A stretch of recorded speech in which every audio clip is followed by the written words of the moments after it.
The first presentation is regarding to competitive advantage for startups.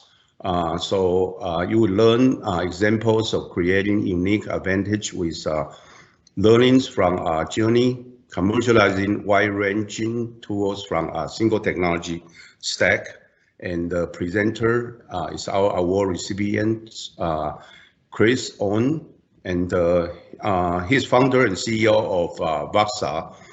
He's also our the Asian American Entrepreneur Achievement Award recipient.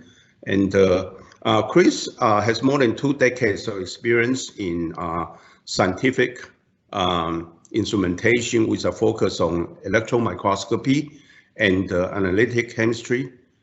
He has funded 3 profitable companies and worked with multiple startup companies commercializing novel charged particle-based nanoscale imaging and characterization technology. So we are very happy to have Chris to make the presentation. So Chris, would you mind take away the presentation and share your screen right now?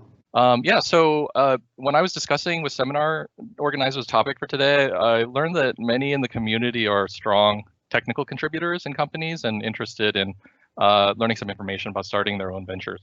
So I've been in those shoes before, and I'd like to share today with you some of my experiences. There's a lot of information out there on starting your own venture, like checklists, manuals, and prescriptions, especially for fundraising. But one area that I don't think gets a lot of coverage is what makes a new business actually competitive and how to identify and choose to leverage these things. So I'm hoping that the people in the audience today can learn something from that. I'd like to open with something that should, I guess, be pretty recent in our minds. The competitive advantages are inside all of us. And, you know, just a couple weeks ago on January 6th, we were all shocked by the heartbreaking events in DC as the president's supporters breached the Capitol building. And out of all that craziness, one story that I saw really stood out to me, and that's Andy Kim, who's a Korean congressperson, and he stayed after the confirmation vote at midnight for the, confirming President Biden, President-elect Biden, and he stayed to clean the rotunda. And he was quoted by NBC Asian America, "I was just overwhelmed with emotion. It's a room that I love so much. It's the heart of the Capitol, literally the heart of this country. It pained me so much to see it in this kind of condition." And so for the next hour and a half, he crouched down on his hands and knees and filled half a dozen trash bags with debris. And when he finished cleaning up the rotunda, he began working on adjacent rooms, including the National Statuary Hall and the Capitol Crypt downstairs. This really resonated with me.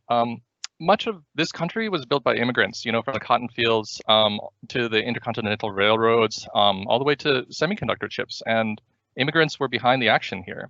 And being an immigrant is a major advantage that many of us in the CIE have coming out of the gate.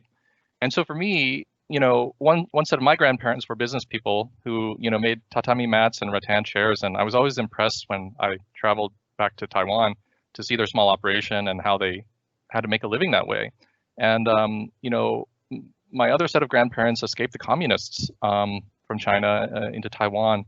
And, I grew up with stories of, my parents who would sometimes go hungry when they were young, and they were always worried about risk of invasion. So, and even going further back, I heard stories that, my ancestors were documented as generations of advisors to the royal house in China. And, these all make me who I am. They're my heritage. And, coming to this country as an immigrant, because English wasn't my first language and I came from a different culture, I learned to function by making mistakes. And also I learned to do first and ask permission later in certain contexts.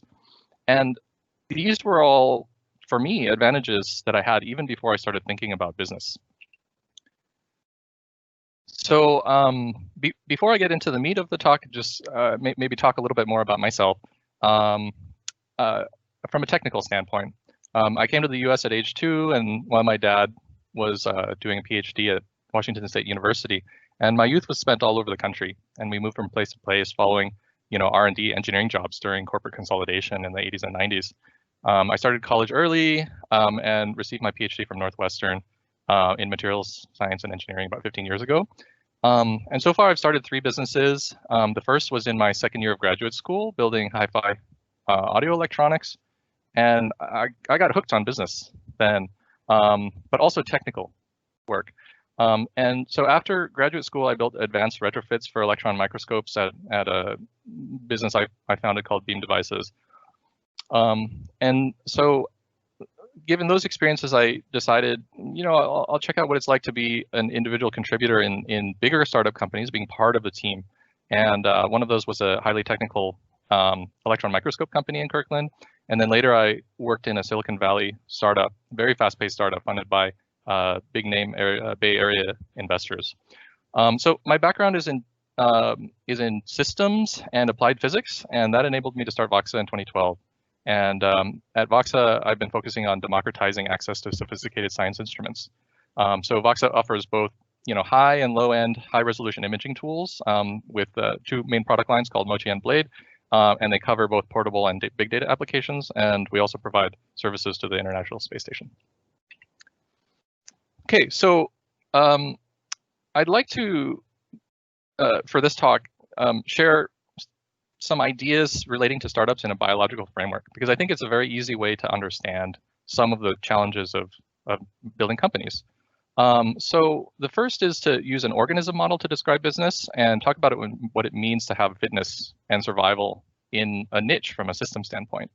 The second part, I'll describe some adaptations and competitive advantages in business speak, which can represent both elements of survivability and also to leverage. And finally, I'll break a little bit from the biological framework and discuss some elements of using these advantages in execution, working towards successful businesses. And later you'll hear YP in his talk following mine, continuation on some of the ideas, and he might extend a little bit on the execution topic, which is really, really important. Okay, so when starting a business, the biggest question to ask is, where do I fit? All companies, like biological creatures, live in an ecosystem that's battling to survive and demonstrate fitness. So survival is number one, no matter how big you are. YP once shared with me a story of a cell phone manufacturer in China that YP was helping, and his company was worth something like $4.3 billion. And when YP asked him what kept him up at night, he said, it's to survive. Even at $4.3 billion, it's still to survive. Startups are, by definition, geared for growth. They start small and they work their way up the chain, and how big they get depends on factors both internal and external. So it's important to note that every ecosystem has successful organisms at every level of the food chain. And at the top, you might have the sharks, these are like Facebook's, Amazon, et cetera. And at the bottom, you have companies just starting out and businesses that get to a certain point and then they kind of stop. Either they provide owners steady cash or are actually struggling to survive, and maybe both. The important takeaway here is that most large markets are complex, and they're more like a food web, like you see on the left. And the smaller markets might be like food chain with fewer players and more direct interactions, like on the right. And in food webs, something that's really important to think about is that resources and dangers are above, below, and to the side of you. They're everywhere. And so you have to think about things in a very complex way. A second point is also that this is all part of a cycle. Even the apex predators eventually succumb to disease and old age. And from a cyclic standpoint, Silicon Valley, for example, started in a garage in HP, and later their engineers went on to start new companies like Apple, and some of those people left and started internet companies that we see today for Web 2.0 and so on. And there's a lot of frameworks out there for understanding these types of ecosystems. For example, Stanford University Business Model Canvas, and this is a great sort of place to return to during your journey. So the next point is to talk about niches and what they really mean. So niches are by definition a position or role taken by an organism in ecosystem. An important takeaway here is that niches exist everywhere. Every ecosystem has lots of niches, and candidates will come along and fill them.